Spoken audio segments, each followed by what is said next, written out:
Buenas tardes, bienvenido a la última clase por este trimestre de turismo y patrimonio. Sí, un poco preocupado por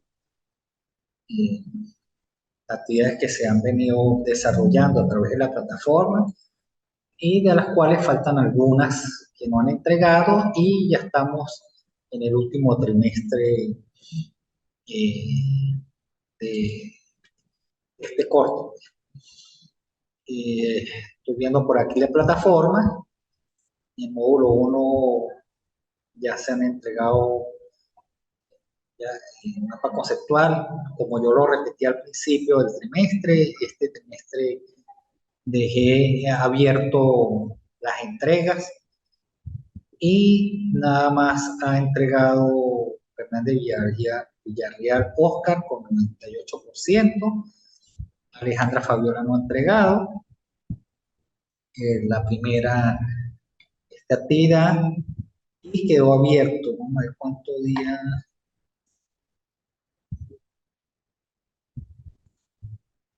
Quedan 11 días y 8 horas para entregar.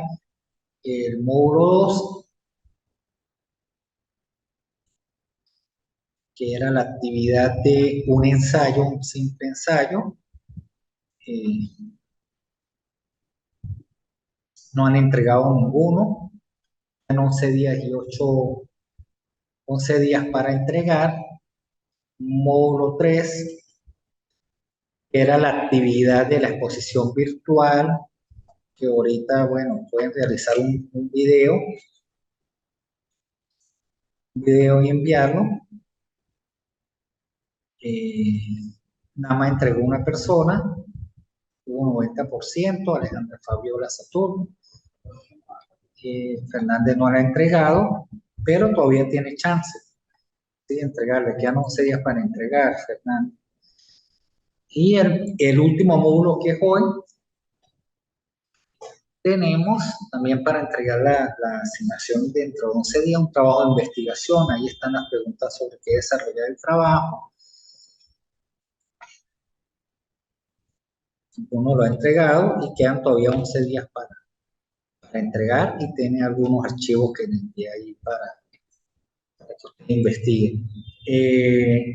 En cuanto a lo que se ha hecho de todo el programa, vamos a ver, al comienzo se lo dejé, el programa a desarrollar durante este trimestre. Vimos en la unidad 1, identidad y patrimonio, definición de entidad cultural, popular, valores culturales y recursos culturales, definición y clasificación del patrimonio, características de los periodos históricos de Venezuela, manifestaciones más relevantes de los periodos precolombino, colonial, republicano, federal, moderno y contemporáneo, yacimientos arqueológicos, petroglifos, construcciones civiles, militares y religiosas, manifestaciones del patrimonio, identificar las manifestaciones culturales que conforman el patrimonio nacional y regional y local, determinar la importancia de las manifestaciones culturales y su relación e interpretación para el turismo, patrimonio histórico como atractivo turístico, determinar el uso adecuado de los espacios propios del patrimonio. En el módulo 3, el patrimonio natural, los ecosistemas, tipo, interdependencia, su importancia en el desarrollo de productos, las áreas bajo régimen de administración especial, patrimonio natural como atractivo turístico, mantenimiento de la biodiversidad, ética ambiental, principio ético para el desarrollo sustentable. Y hoy el módulo 4, ya para finalizar, tenemos preservación y conservación del patrimonio, política de conservación y criterios de valorización. Como han visto y hemos desarrollado durante todo este trimestre, la otra semana daremos un espacio para la retroalimentación y nivelación de las clases, ¿sí?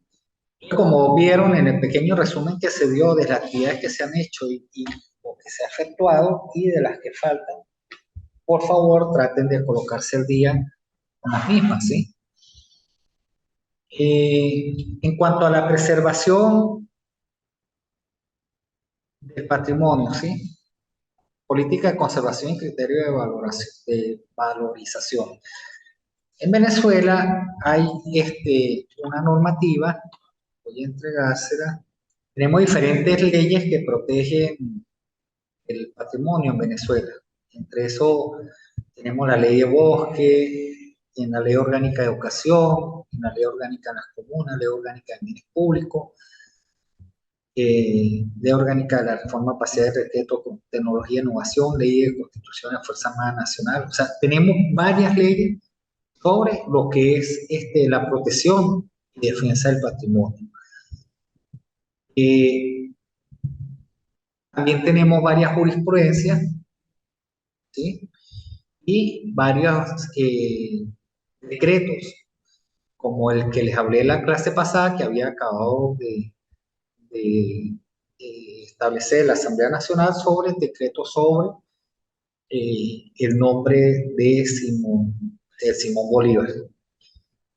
Un patrimonio en Venezuela inmaterial para el cuidado del mismo. Y tenemos ley de protección y defensa del patrimonio cultural de la UNESCO. Ley de protección y defensa. Ok, vamos a hablar de esta ley de protección y defensa del patrimonio cultural de la UNESCO. Podemos ver que la preservación del patrimonio cultural en cada una de las entidades o países o regiones se debe manifestar en base a ciertos criterios y protocolos. Eso es bastante peculiar y bastante delicado el poder establecer el poder establecer y el poder cuidar algún tipo de patrimonio y más que todo de patrimonio y más que todo si hablamos del patrimonio físico de lo que se quiere cuidar. ¿Por qué?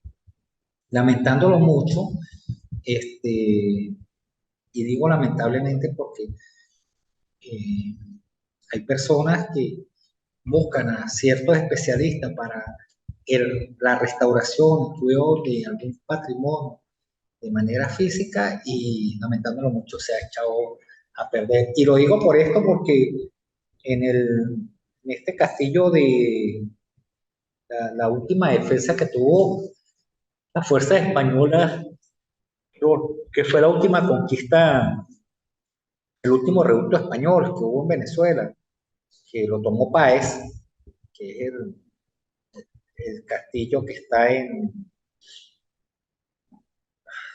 fue en Puerto Cabello, sí, donde está la base naval de la Marina de Guerra, de la Armada. Ese último reducto, ahí estuvo este prócer de la independencia, Miranda, estuvo ahí preso, y en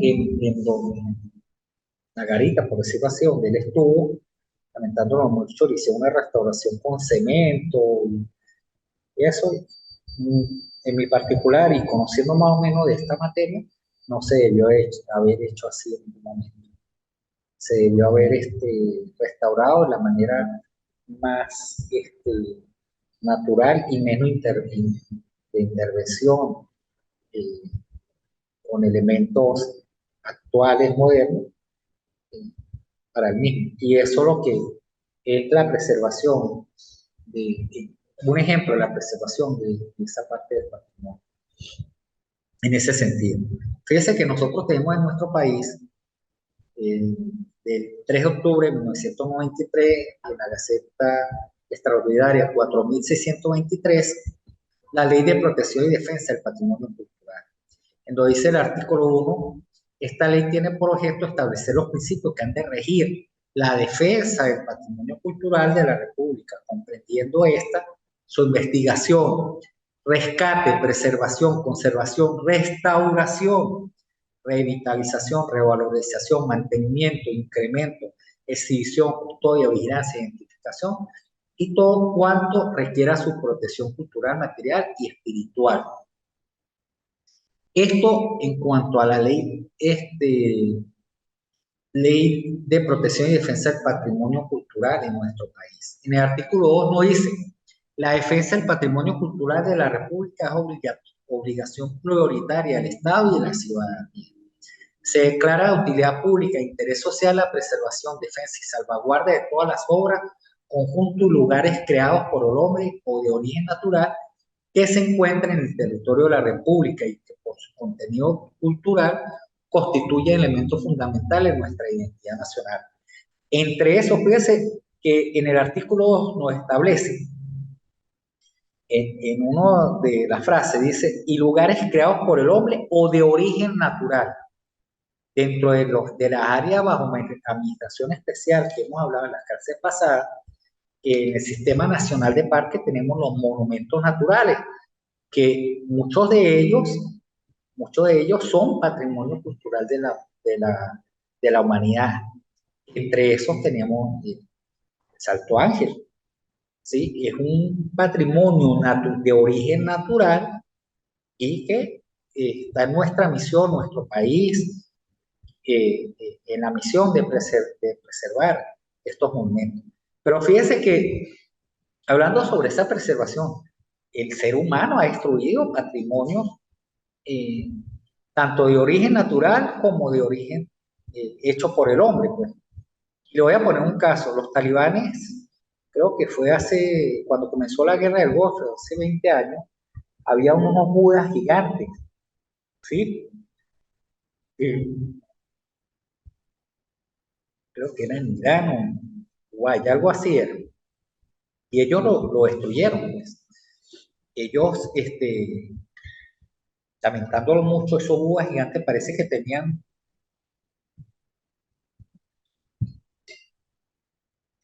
más de 1000 años, ¿sí? Hechos por el hombre y fueron destruidos. Déjenme buscar un momentico por internet para leerle la historia como tal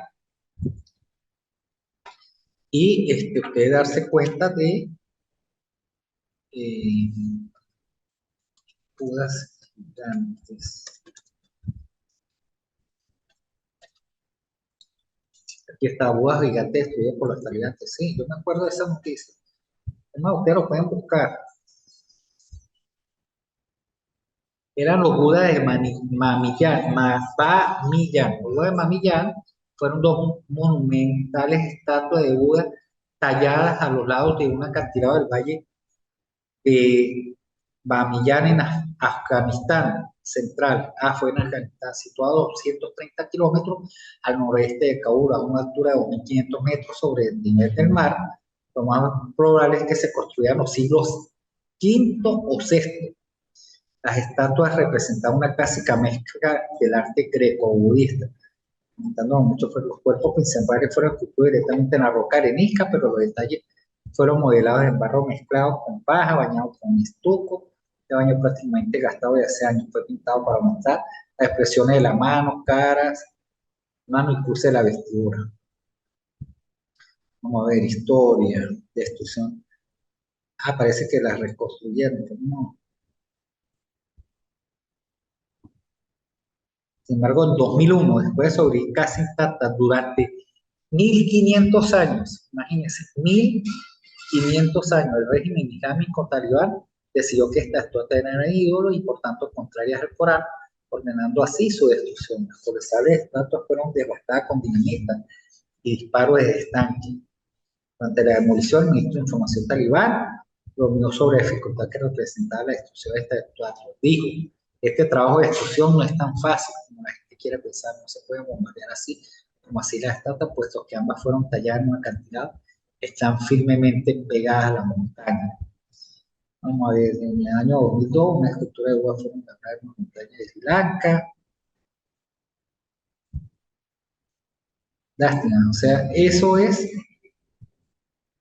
eso era patrimonio cultural de la humanidad y lamentándolo mucho fueron destruidos. Entonces, con esto pues estoy haciendo usted razonar de que, bueno, es importante mantener nuestro patrimonio. Como dice por ahí una frase muy conocida, pueblo que no conoce su historia comete el error de repetir. Y si no conocemos nuestro patrimonio, dónde vienen nuestras raíces, dónde somos nosotros, nuestra cultura, nuestra identidad, pues estamos destruyendo prácticamente nuestro nacimiento. Entonces, fíjese, entonces tenemos los patrimonios de origen natural que también tienen su preservación. El artículo 3 no indica cuando la preservación de bienes que integren el patrimonio cultural de la República implique una limitación que desnaturalice los atributos del derecho de propiedad, su titular podrá reclamar al Estado la indemnización correspondiente. En estos casos, al efecto de determinar la indemnización, se seguirán los criterios establecidos en ley de expropiación por causa de utilidad pública o interés social. ¿Qué quiere decir esto? Que hay patrimonios que de repente usted tiene una finca y de repente hay algo de interés natural que sea relevante para el Estado y el Estado, pagándole la indemnización correspondiente, lo toma para el mismo, porque está en ley. Y también dice que cuando la preservación de bienes que integren el patrimonio cultural de la República implica una limitación que desnaturaliza los atributos del derecho de propiedad, su titular podrá reclamar al Estado la indemnización correspondiente. Esto también atribuye a muchas otras cuestiones de manera histórica. Un ejemplo, que yo tenga en mi casa una espada que haya utilizado algún prócer de la independencia, y siendo patrimonio, pues el Estado me la puede reclamar a mí, pero también me tiene que indemnizar por la misma. Pero es propiedad del Estado por la historia cultural que tiene el mismo. Artículo 4. El patrimonio cultural de la República es inalienable, imprescriptible en los términos de esta ley. Hemos tenido aquí en Venezuela patrimonios culturales y de identidad que han salido del país, lamentándolo mucho. Hay una rosa, se la voy a comentar, déjenme buscarla por internet, una piedra, déjenme buscar aquí la piedra,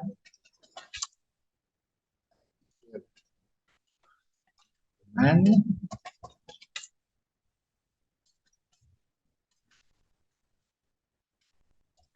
ver si me encuentro, ajá, aquí está. Hay una piedra que se hizo muy famosa en el año 18, 17, que, comentándolo mucho, es una piedra sagrada, la piedra cueca. Si quiere la buscan, cueca con K, dos términos con K, cueca. La piedra sagrada para el pueblo Pemón llega a Venezuela tras casi 22 años en Alemania.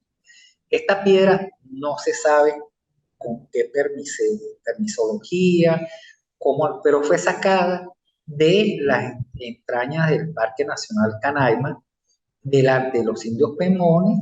Era es una piedra sagrada, fue llevada a Alemania y la tenían en una universidad de la cual la habían pulido y era una piedra gigante, una piedra jaspe gigante. Pueden buscarla ustedes en internet. Este fue gracias, esta noticia es de abril 16 del 2020. Este fue gracias al esfuerzo del gobierno bolivariano en los pueblos originarios. Finalmente llegó la piedra cueca a Venezuela a través del muelle de Bonipuerto, en Guanta, Estado Suárez, y de allí será trasladado a su lugar de reposo definitivo en el Estado Unido. En la simbología sagrada de la comunidad indígena Pemón, que habita las tierras del Parque Nacional Canaima, en el sur de la República Bolivariana de Venezuela, la piedra de jaspe de 30 toneladas de peso aproximadamente, denominada abuela cueca, que conocemos como piedra cueca, es considerada garante del equilibrio y la armonía en la naturaleza. Fue sustraída de la Gran Sabana durante el gobierno de Rafael Caldera en 1998, en un proceso que respetó la regularización sobre el Parque Nacional como área de administración especial, así como el patrimonio de nuestra nación, para ser exhibida en el Parque Metropolitano Tiergarten, en Berlín, como una obra del artista plástico Wolfgang von Schwarz. Luego de las gestiones emprendidas por el gobierno nacional, que desde el año 2000 asumió la repatriación de la abuela cueca como una deuda histórica con la comunidad indígena, y de la consecuencia lucha de la guerra del pueblo, pero en el 20 de enero inició su proceso de remoción en Alemania para ser trasladada a su hogar en la comunidad pemona de Santa Cruz de Mapaubí. La aceleración de este proceso se halla en el 2010, cuando la Cancillería venezolana se enfocó en dar a curso la petición emanada por el pueblo originario. La repatriación de la abuela cueca de 22 años después producto de un acuerdo amistoso, la constancia del pueblo peruano y el esfuerzo del gobierno bolivariano. El proceso de repatriación. El proceso de repatriación de la piedra cueca en la República Bolivariana inició formalmente en mayo del 2018 con un ritual de sanación. Bueno, toda esta ceremonia y fue una piedra que fue noticia, pues. ¿Sí? Ustedes pueden ver las imágenes de cómo era, ¿sí? En donde la tenían Eva Bailín, como la habían pulido y ya llevada a Venezuela y donde está ahorita en Venezuela. ¿Sí? Buscar aquí en donde está.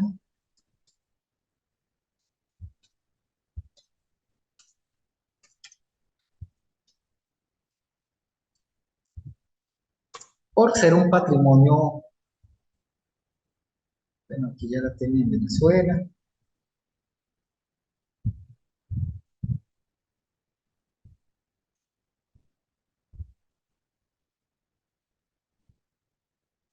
Estaba viendo aquí una noticia cuando llegó.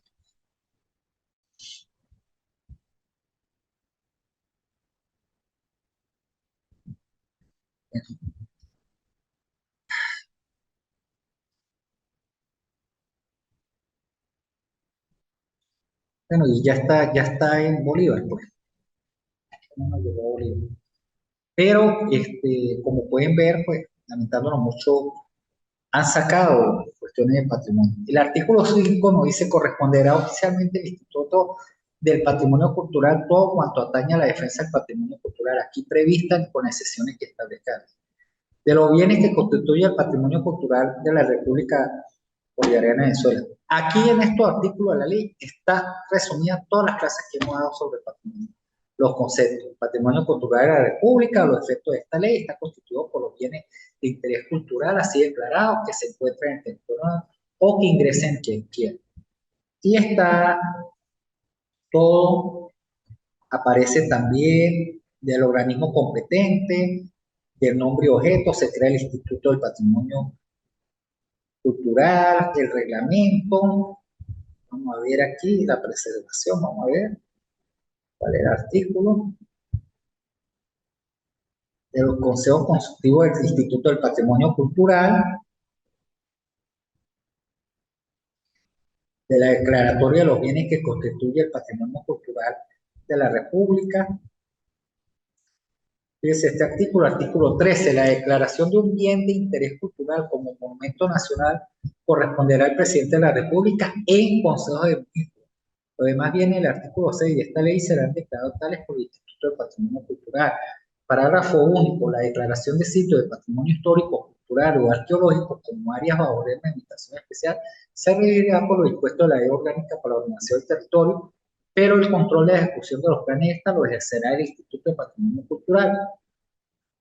De los monumentos nacionales, artículo 14, son monumentos nacionales los bienes inmuebles o muebles que sean declarados como tal en virtud de su valor para la historia nacional o por ser exponentes de nuestra cultura. Mantendrán su condición de monumentos nacionales los bienes que hubiese. Aquí.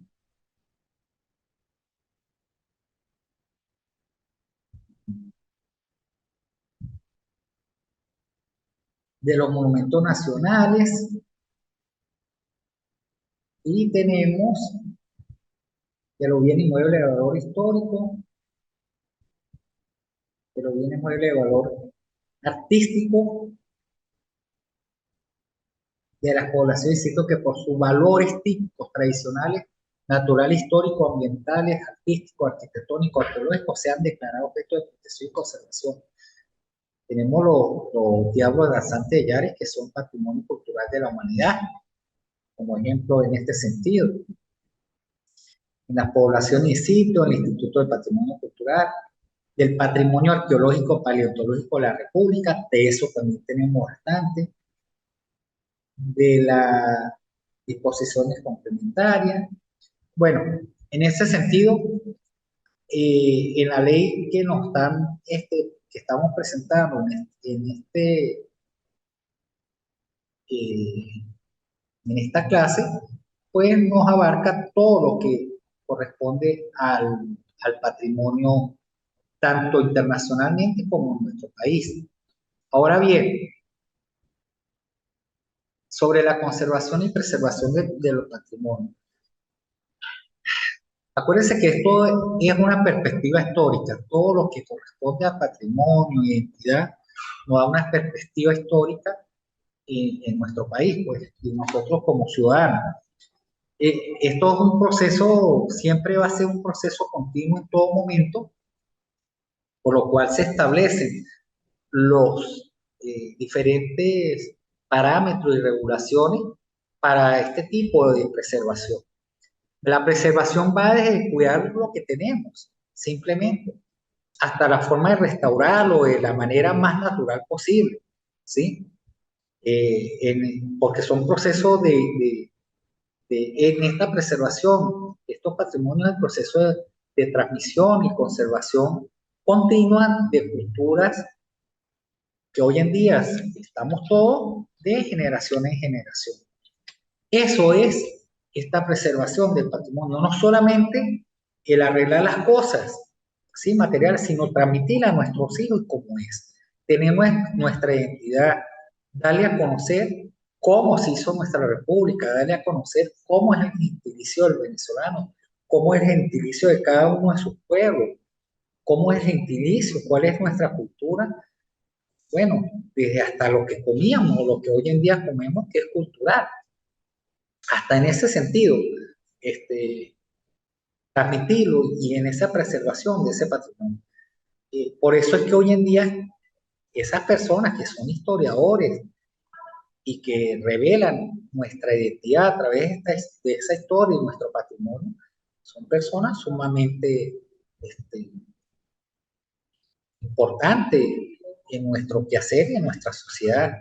Y hay muchas cosas, yo mismo se lo he comentado, hay cuestiones que están en los libros, ¿sí? Que lo han escrito, pero de muchas de esas cosas hay situaciones que en los libros la han modificado o nunca sucedieron. Y a través de estos historiadores nos hemos fijado que las cosas no fueron así como son.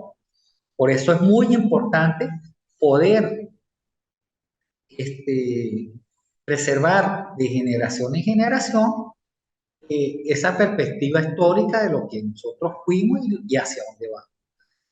Y en eso no solamente aquí en Venezuela, sino en cualquier otro de los países, saber la historia. Y eso es lo bonito de muchos países que cuentan su historia a través de películas, cuentan su historia en los mismos sitios históricos que uno va, eh, por lo menos cuando ustedes van a alguna región del país, en Mérida, ustedes van para el Collado del Cóndor, que antiguamente se le decía Pico del Águila, y en la vía usted encuentra con un monumento que haya al perro este, cuchicero, y está ahí el perro, una estatua del perro, fue el que tenía Bolívar, que era un cuchicero nevado, y ahí está el muchacho que cuenta la historia, ¿sí? Entonces, eso son parte de ese patrimonio y esa preservación que nosotros tenemos. El hecho de la misma comida, la propia comida, de nuestra identidad, en los pueblos originarios, en nosotros mismos, está la historia, está lo que nosotros hacemos. Yo me acuerdo, mi abuela aquí, a mí me comentaba que hay una comida no muy famosa ya entre los jóvenes de ahorita, ¿sí? Pero mi abuela me comentaba el famoso pichón aquí en los Andes, pues, que el pichón es la sangre del ganado vacuno, que cuando lo matan, lo ponían en un envase, una olla, lo llevaba, mi abuela me cuenta que eso se coagula y se hace la misma sangre cuando queda coagulada en la misma olla, se parte en forma de cruz y se echa en un sartén con sal, aceite y cilantro, cuestiones así, y eso queda muy sabroso. Eso es lo que les decía Pichón anteriormente, ¿sí? Las famosas morcillas, el caldo de papa. El caldo de papa, ¿de dónde nace el caldo de papa? Esa es una historia también muy tradicional por los mismos obreros que se tenían aquí en la carretera. En esa historia también de nuestros pueblos, cómo se hicieron las mismas carreteras que están aquí, la Panamericana, cómo se hizo esa carretera, que se hicieron, muchas de esas carreteras se hicieron con personas que estaban presas durante los gobiernos anteriores. Estamos hablando del siglo pasado y el antepasado, ¿sí? Y muchas de esas carreteras también fueron de acciones comunitarias, porque mi abuelo, él me decía que una vez al mes lo buscaban a ellos para ir a trabajar en la carretera aquí de la de Queniquer, y eso era orden del Estado, y había que hacerlo. Las famosas palabras que nosotros tenemos de nuestro abuelo, ¿cuántos cobres cuesta eso? Porque antes se pagaban en fichas, en cobre, ¿sí? Y las mismas tradiciones de nosotros, de nuestro eh, hablar, pues, de nuestro léxico que diariamente utilizamos muy coloquialmente en algunas cuestiones que ya hoy en día a través de las redes sociales podemos aprender dónde nace. Por ejemplo, la palabra guachimán, la palabra échele pichón, cuestiones así. Y eso es dentro del acervo cultural, identidad que nosotros tenemos en nuestro país y en nuestro gentilicio, en nuestro estado. El mismo conversatorio que hay y esa misma transculturización que hemos tenido, que en parte pues nos ha desviado un poco de ciertas y han olvidado ciertas cuestiones en la cultura del venezolano, pero mantenemos aún todavía vivas nuestras tradiciones. Eh, una principal tradición que ahorita viene para diciembre es la cuestión de las hallacas. En perspectiva histórica, es un proceso continuo de transmisión de elementos culturales de una a otra generación, un proceso a través del cual algunos elementos se mantienen y otros se transforman. Yo le voy a decir algo, si ustedes en algún momento les toca, como futuro licenciado en turismo, manejar la parte patrimonial y cultural y identidad de alguna área y les toca alguna restauración, por decir el caso, investiguen bien, ¿sí? Apóyense bien en ciertos elementos eh, científicos y en ciertos elementos de los mismos profesionales en esa área para que no cometan el error de, en vez de hacer una restauración allá. Y hoy en día, por lo menos yo siempre he manifestado eso y siempre he dicho eso. Nosotros tenemos muchos acervos culturales aquí en Venezuela y lamentando mucho, están abandonados. Muchas áreas que están abandonadas y que sirven para el sentido turístico, para ser desarrollado turísticamente.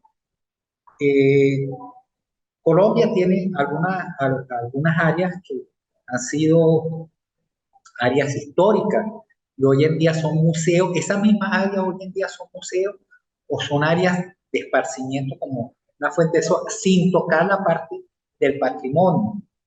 Pero el visitante va, se puede sentar, puede sentir esa área turística, cultural y se recibe ciertos ingresos. Pero aquí en Venezuela, pues lamentando mucho, bueno, no sé si estaré equivocado, no he visto todavía la primera área cultural o de patrimonio que se ha desarrollado a nivel turístico, en el sentido de que, bueno, uno llegue y está bien, el área está limpia y eso no lo he visto. O sea, lamentando mucho, ha habido mucho descuido. No hablo de ahorita, ni tampoco, sino de hace muchos años. Se han perdido también ciertas áreas patrimoniales, ¿sí? Y bueno, se ha consumido al mismo tiempo. Pero eso es lo que debemos tener presente el cuidado y el desarrollo y en ese sentido. ¿Por qué? Porque la cultura es dinámica, ¿sí? Lo que ustedes, los jóvenes de ahorita, porque yo me considero de esta misma generación, los jóvenes de ahorita tienen otro tipo de cultura y reciben otro tipo de, de elementos, conceptos culturales que no eran, que difieren mucho de lo que nosotros teníamos anteriormente, ¿sí? Le ponía ejemplo en la clase pasada, por lo menos el Halloween. Halloween tiene poco, por decirlo así, este famoso el espíritu de la Navidad, que ahorita se está volviendo ya tradicional. O sea, hay muchas situaciones culturales y transculturales que no han llegado a nuestro país y que hoy en día lo manejan los jóvenes actualmente. Y muchas otras tradiciones que se han hecho ya costumbre entre los por lo menos un ejemplo, una reunión de motorizados, un grupo de motorizados de cierta parte del país, o una reunión de tuiteros cuando salió el Twitter. Cuestiones así que, aunque no lo queramos, entran dentro de nuestra cultura, ¿sí? Entonces, muchachos, ya con esto estamos finalizando la última clase del trimestre. Le vuelvo y le repito, estoy a la orden, mi número de teléfono es 0412-062-7031. A través de la plataforma nos comunicamos, que es lo ideal. Por favor, los trabajos, la otra semana tenemos retroalimentación, se le hará saber a ustedes. Y bueno, mi parte queda estar atento y ver la importancia de esta materia en su carrera. Que tengan buenas tardes.